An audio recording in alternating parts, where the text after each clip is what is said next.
Cipta Karsa. Tepuk tangan semuanya. Oke teman-teman, di Pocis episode 2 kali ini kita akan membahas nih seputar tentang student exchange gitu. Terus Pocis kali ini kita menyungsung judul tentang apa sih kata mahasiswa exchange.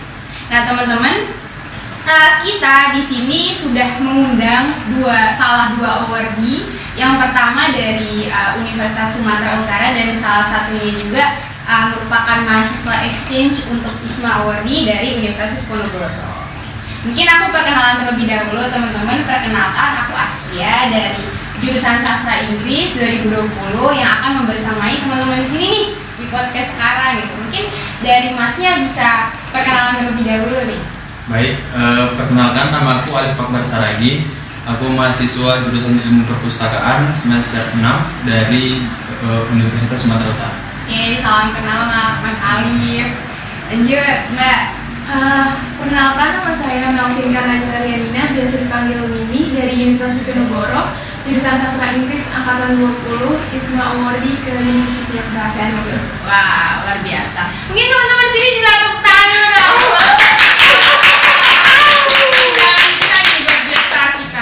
Mungkin langsung aja ya, seperti yang kita tahu ada banyak sekali program pertukaran pelajar yang mana bisa menambah soft skills dan juga pengetahuan, bisa menambah juga tentang cultural understanding juga mengenai pertukaran ini gitu.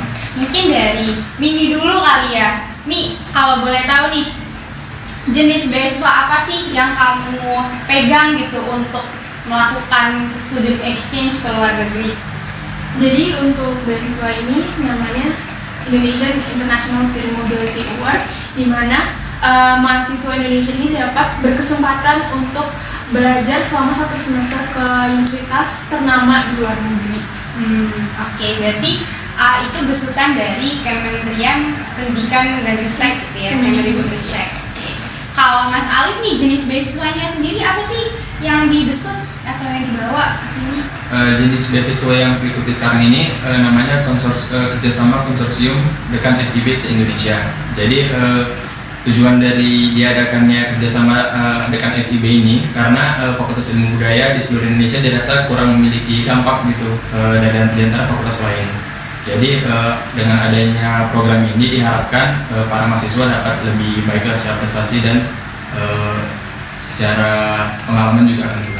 Jadi harapannya juga mempelajari culture dari budaya di tempat yang dikunjungi gitu ya, atau di bahasanya kayak dijadikan tempat untuk belajar gitu ya. Oke, lanjut nih Mas Mimi, Mbak Mimi dan juga Mas Alif. Kalau dari Mas Alif sendiri nih, motivasi buat mendaftar konsorsium Dekan FIB ini apa sih? Motivasi awalnya karena saya anak Sumatera ya, jadi kan ada anggapan kalau kuliah ke Jawa itu bakal lebih baik ya. Cuman kan dapat rezekinya di USU di Sumatera. Jadi ketika ada kesempatan untuk mengikuti program ini, saya langsung merasa termotivasi gitu, kayak ini kesempatan nih buat bisa belajar di luar Sumatera. Jadi itu yang membuat saya jadi termotivasi lah. Berarti motivasinya keinginan untuk pergi. Iya, untuk keluar dari habitat kita. Dari habitat asli. Mencoba menjelajah ke pulau luar gitu ya. Iya benar. Kalau dari Mbak Mimi sendiri nih, motivasinya nih apa nih untuk mendaftar ISMA? Kalau aku sendiri, aku ini kepingin untuk merasakan pendidikan di luar negeri yang pastinya berbeda dari pendidikan di Indonesia ya. Apalagi universitas yang aku pilih ini masuk dalam top 100 Kies World Ranking. Jadi aku penasaran nih, apa sih yang membuat mereka berbeda, yang membuat mereka lebih baik dari kita. Aku pengen merasakan pendidikannya bagaimana. Berarti pingin ini ya, mempelajari juga sistem pendidikan di sana tuh seperti apa sih. Lebih-lebih dapat bonus juga belajar tentang budayanya. Benar. Oke. Selanjutnya nih Mas dan Mbak, mungkin ya karena yang lebih sudah duluan untuk belajar di Jawa ini, maksudnya sudah melakukan student exchange ini, Masnya nih, Mas Alif. Kalau menurut Mas Alif, bahasanya apa ya? Culture shock yang dirasakan ketika awalnya di Sumatera gitu, lalu pindah ke Jawa. Apa sih hal yang pertama yang buat struggling gitu tentang budayanya yang dirasakan? culture shock pertama ya, karena aku orang Sumatera gitu, yang biasanya terkenal agak keras kalau ngomong. Pas pertama kali sampai ke sini, ngerasa semua orang tuh ngomongnya terlalu halus gitu. Jadi kita kalau mau ngomong keras gitu, jadi takut kan, takutnya disangka gimana gitu karena di sini ngomongnya lembut. Terus itu sih culture shock pertama. Yang kedua mungkin secara penggunaan bahasa ya. Kalau di Medan gitu, di Sumatera Utara gitu, kita ngomongnya nggak terlalu memakai bahasa Batak sebenarnya, bahasa Indonesia, cuma aksennya aja yang terasa Batak kan.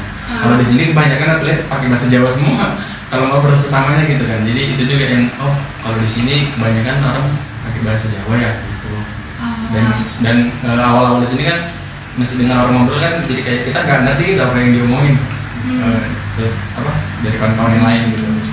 Mesti kita ingatkan dulu, kalian ngomong apa sih pakai bahasa Indonesia dong gitu. Baru akhirnya kita ngerti gitu, lagi bahasa ini. Berarti lebih ke bahasa ya untuk culture shocknya gitu. Maksudnya kalau dari Mas Ali sendiri ngerasa kayak bisa hati banget gitu dalam penyampaian pesan. Ya langsung kerasa ya, kerasa. Oke. Masih ngomongin tentang culture shock nih. Mungkin tadi yang dari Mas Ali udah menyebutkan tentang culture shock yang dirasakan. Kalau misalkan ini kan berarti Mbak Mimi ini masih dalam tahap persiapan, mau gak mau harus siap nih dengan culture shock yang terjadi gitu. Mungkin persiapan apa sih, apakah secara fisik maupun secara mental yang dilakukan sebelum perjalanan ke luar negeri gitu, sebelum belajar ke luar negeri? Oke, sebelumnya pasti aku tahu di culture di Indonesia dan culture di Glasgow pasti itu beda ya. Dan salah satu hal pertama yang aku lakukan adalah aku meet bersama alumni di Glasgow. Aku tanya-tanya gimana sih budaya mereka di sana, gimana, termasuk weather di sana, suhu di sana tuh gimana ya, cuaca. Nah ya, maaf ya, cuaca di sana tuh kayak gimana, dan mungkin cara pembelajaran dia tuh gimana, biar aku nggak kagok kayak di sana, nggak tiba-tiba wah bisa sampai depresi dan lain-lain. Karena emang dulu ada cerita katanya student exchange dia merasa sangat down dan jadi nilainya dia sampai turun juga ya. Jadi salah satu hal yang aku prepare sebelumnya adalah aku talk aja, bicara sama alumni biar gimana sih caranya untuk menghandle culture exchange itu.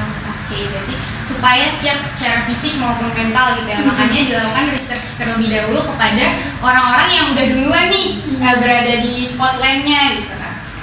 Oke. Itu kan tadi kita udah berbicara mengenai culture shock, terus persiapan juga apa sih yang harus dilakukan.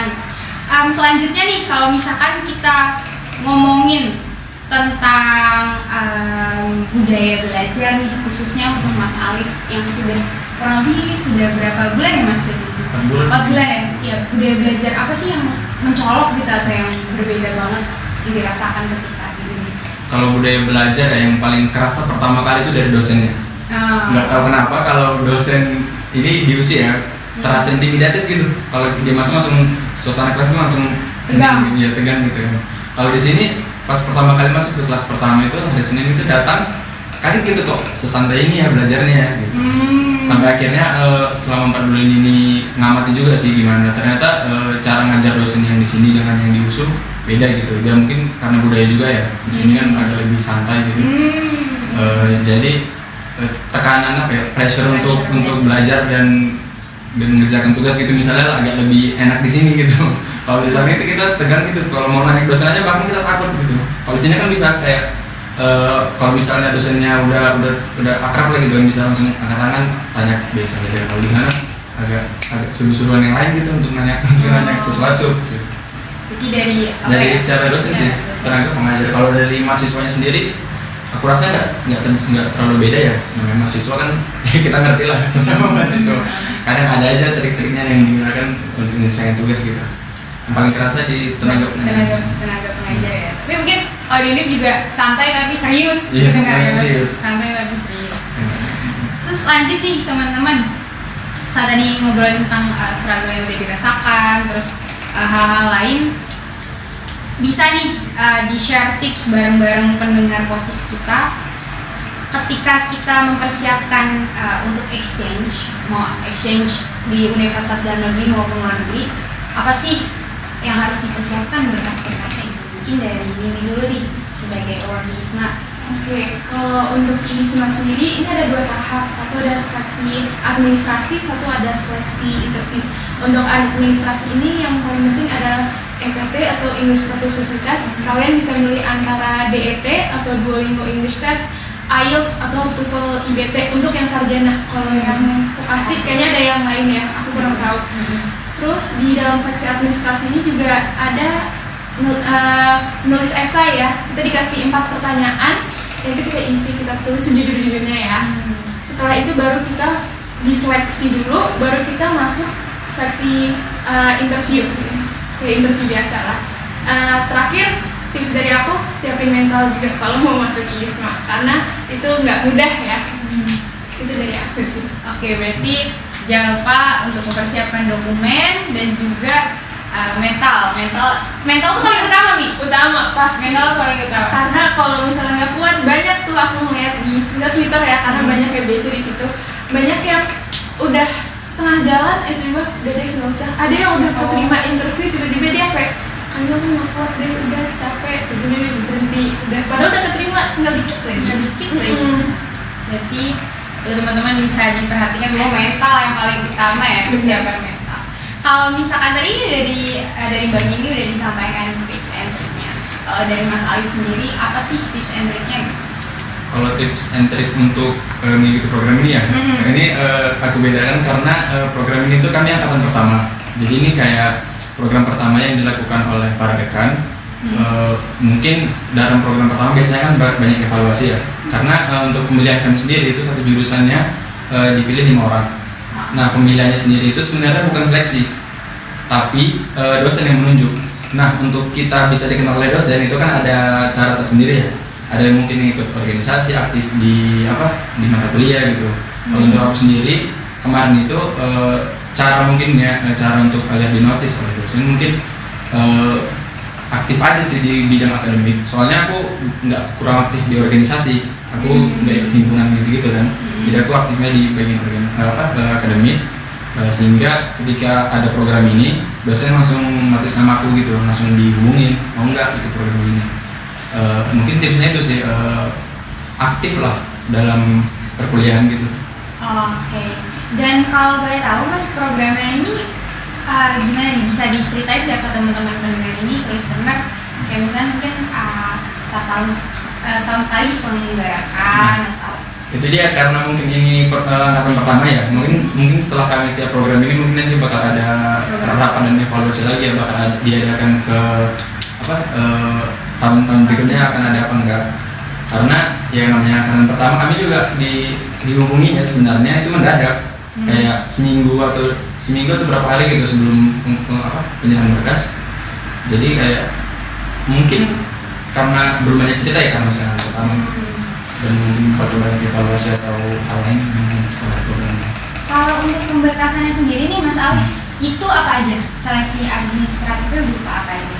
Kemarin itu seleksi nggak seperti yang saya bilang tadi ya, nggak ada seleksi sebenarnya, kayak ditanya dosen aja. Dosen ada yang nama-nama yang kiranya sesuai itu kan program ini tadi mau apa enggak. Kalau sekiranya si mahasiswa ini mau, baru dikasihlah berkas apa yang diperlukan. Itu nggak banyak sih, kayak cuman Apa aja tuh? kemarin itu kayak cuman surat rekomendasi dari orang tua sama surat persetujuan dari itu jurusan. Itu cuma 2 surat aja. Interview nggak ada? Interview kan? Itu untuk jurusan kami ya, nggak ada jurusan lain. Soalnya ya karena saya bilang itu tadi mendadak dan tiba-tiba juga. Oke, berarti dari Mas Alif sendiri tips and triknya salah satunya adalah aktif di perkuliahan. Aktif di kalau nggak aktif di organisasi aja ya, kalau nggak aktif di Jangan organisasi di perkuliahan pun harus aktif gitu. Kalau misalkan dari Mbak Mimi sendiri nih, tips and trik yang jadi pembeda gitu supaya kamu tuh keterima gitu. Ada nggak dari perspektif Mbak Mimi sendiri? Oke, karena aku mencoba ISMA ini 2 kali ya. Di tahun 2022 itu aku gagal, di tahun 2023 ini aku alhamdulillah keterima ya. Salah satu yang membuat berbeda itu adalah pas aku seleksi administrasi esai itu, aku minta proofreading ke alumni yang sebelumnya pernah keterima. aku minta saran, kritik, mungkin apa yang harus diperbaiki, apa yang harus aku change ke something baru aku perbaiki lagi. Dan aku minta proofreading ini nggak ke satu orang doang, aku minta ke beberapa orang, plus aku juga minta proofreading ke teman-teman karena aku anak sastra Inggris ya, teman-teman aku juga bisa bahasa Inggris, akhirnya aku minta juga proofreading ke teman-teman. Terus untuk seleksi yang interview ini juga yang membuat sangat-sangat berbeda adalah aku minta namanya mock interview. Jadi aku sama temen aku latihan menginterview satu sama lain. Jadi sebelumnya kita udah punya template apa pertanyaan-pertanyaannya yang bakal keluar, dan kita coba latihan satu sama lain, dan itu membuat, menurut aku ya, ini membuat yang aku keterima tuh karena ini aku banyak banget latihan. Oke, jadi harus banyak latihan ya. Dan juga ini sih, apa sih, mungkin dari teman-teman ini juga banyak yang penasaran sebenarnya ketika esai apa aja sih sebenarnya pertanyaan yang diajuin gitu.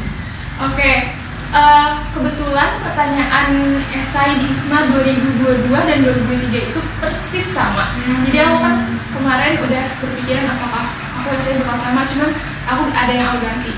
Untuk pertanyaan esai di ISMA itu pertama adalah apa academic achievement kamu di dalam atau luar kampus misalnya. Yang kedua, apa yang akan kamu lakukan saat kamu keterima di universitas luar negeri. Yang ketiga, apa academic struggle kamu. Yang terakhir, ceritakan tentang kesehatan kamu sekarang ini, mau mental ataupun fisik. Oke, jadi kurang lebih esainya itu tentang diri kita sendiri, dan juga bahasanya ya tidak boleh dilebih-lebihkan dan apa adanya gitu. Harus jujur, Harus jujur dan tidak boleh dilebih-lebihkan. Mungkin karena kita udah sampai di akhir podcast nih, bisalah dari Mas Alif dan juga Mbak Mimi memberikan mungkin satu motivasi lah buat teman-teman pendengar di sini, buat semangat untuk mungkin melakukan student exchange, dan jangan takut atau jangan ragu. Mungkin dari Mas Alif dulu. Mungkin untuk dari aku ya, untuk kawan-kawan yang mungkin ingin mengikuti student exchange baik itu di dalam atau luar negeri, sebenarnya ikuti aja program yang seperti ini, karena menurut aku pengalaman yang kayak gini sebenarnya nggak selalu bisa kita dapatin kan, apalagi ini masa kuliah, masa terakhir kita untuk belajar biasanya kan, kalau ingin lanjut S2, cuman untuk yang semasa kita kuliah ini 4 tahun ini dimaksimalkan aja gitu. Kalau ada program apapun sebenarnya nggak harus exchange, program apapun kayak ada kampus mengajar, kalau di Kemendikbud ada studi independen, itu diikuti aja karena program-program itu bermanfaat untuk menambah portofolio kita nanti mungkin setelah lulus. Terus Itu kalau dari Mas Alif dulu. ikuti aja. Oke, makasih Mas. Kalau misalkan dari Mbak Mimi sendiri, apa nih motivasi buat pendengar kita? Tadi Alif udah lengkap ya, bener kata Alif. Jangan sia-siakan ini program Kemendikbud tuh sekarang tuh udah banyak banget, mau magang, student exchange dan lain-lainnya. Coba aja, nggak ada salahnya kamu mencoba ya. Jangan takut kamu gagal, karena kalian dikasih ini, aku aja dikasih kesempatan untuk baca ilmu 2 kali. Jangan takut untuk gagal, itu sih kok. Luar biasa. Kasih tepuk tangan dulu dong.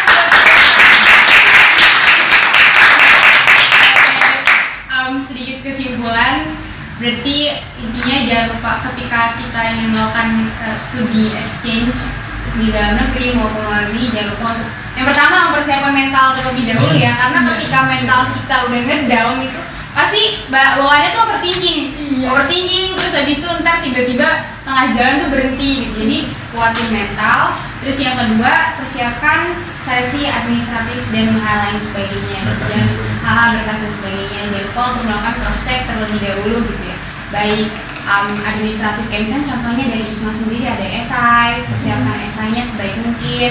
Ada baiknya juga untuk melakukan review juga ya ke alumni yang sudah pernah melakukan ISMA.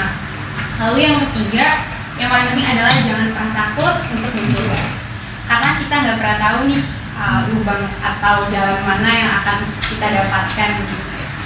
Oke, mungkin segitu aja dari podcast hari ini. Kurang lebih mohon maaf. Aku juga ingin menyampaikan ucapan terima kasih sebanyak-banyaknya kepada Mas Alif dan juga Mbak Mimi udah bersedia nih untuk hadir mengisi podcast bersama, sharing-sharing bareng teman-teman listener di sini.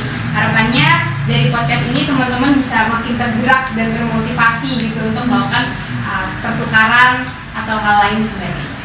Mungkin sekian podcast hari ini, kurang lebih mohon maaf. Wassalamualaikum warahmatullahi wabarakatuh. wabarakatuh. Waalaikumsalam.